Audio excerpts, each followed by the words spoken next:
Our topic is now, it is not necessary to understand something in order to debate it. Please welcome our Prime Minister Haya for 2 minutes.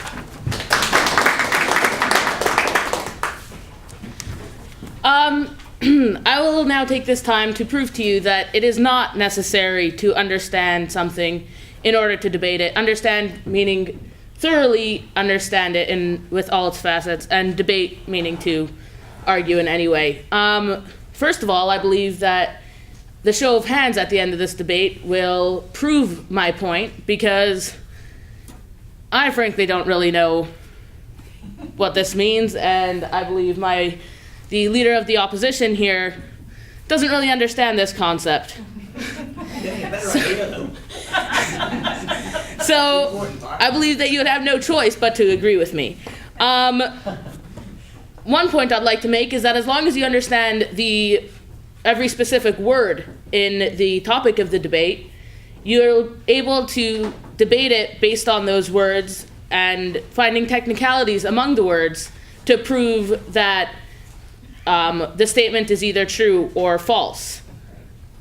Also, if a debate doesn't carry any real importance for life, then it doesn't really matter if you're right or wrong in the grand scheme of things, so you don't have to understand what you're saying. You can just say it and hope for the best. So it's not really that important to understand what you're saying.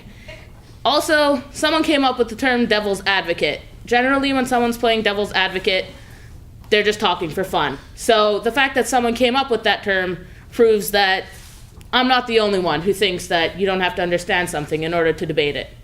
Thank you. Thank you, Haya. Please welcome the Leader of Opposition, Michael, for 3 minutes. Jim? Sorry? Please welcome Jim for 3 minutes. Well, it doesn't seem as if you need to know much to be in charge of the debate here this evening. Ladies and gentlemen, thank you to the Prime Minister, who's outlined my case and made it obvious that she actually understands that she needs to make a case before this august body in order to win a debate. It just happens to be the something that she's talking about is the something. So what it comes down to, ladies and gentlemen, is her stream of consciousness better than mine. And of course, in the instance of the Prime Minister being up here expanding on her thesis that she doesn't really need to know what's going on, she's identified the fact that she does know what's going on because she's here debating and she does know something. I now know more about something that she was talking about than when she began.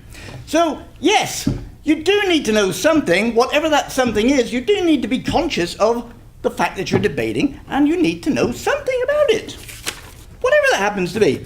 So, isn't there an inherent contradiction in here? Is there an inherent contradiction in what I'm saying? Probably, but you'll probably have to work that out in the bar later. And I'll be there to help you drink the beer that will help you work out what it is that I may or may not be saying. Everyone keeping up with that? Yeah. Good. The Prime Minister is well up there with me.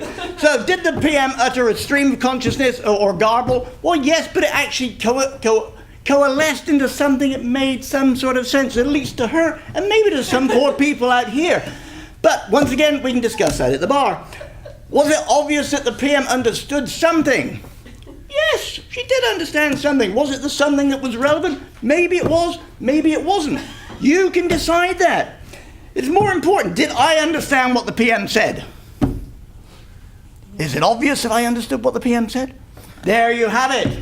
The rest is immaterial, ladies and gentlemen. At the end of the debate, at the end of the PM's first and second, oh, is that mine? Or what? Just the one. Just one.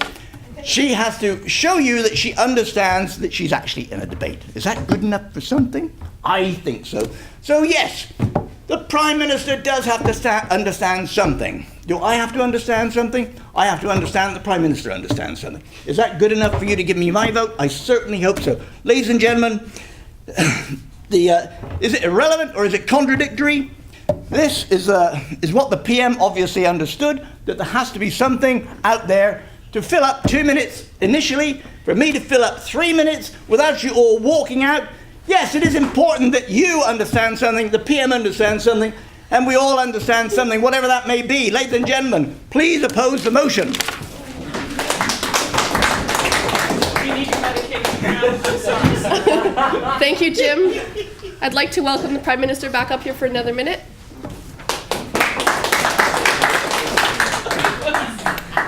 I'd like to start by saying the fact that Jim was able to stand up here and speak for 3 minutes proves my point, because he kept saying that he did not understand what the topic of the debate was, and yet he still managed to debate it. And that's exactly what I'm saying, that you don't have to understand it in order to debate it, you just have to be able to fill up time. It could be the same thing.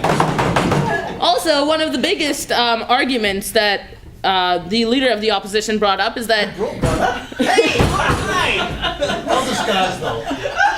was that you have to understand that you're debating, you have to understand something. I didn't say that you have to understand, that you don't have to understand anything at all in order to debate. I said you don't have to thoroughly understand. I clearly stated that you do not have to thoroughly understand the topic of the debate in order to debate, which is very clear from the fact that even after I explained the topic of the debate, the leader of the opposition still did not understand the topic of the debate and still debated. Thank you. Thank you, Kaya. Show of support for the motion. 10 against. 7. The motion is defeated. Is supported. Carried. Whatever. Who knows? Good job.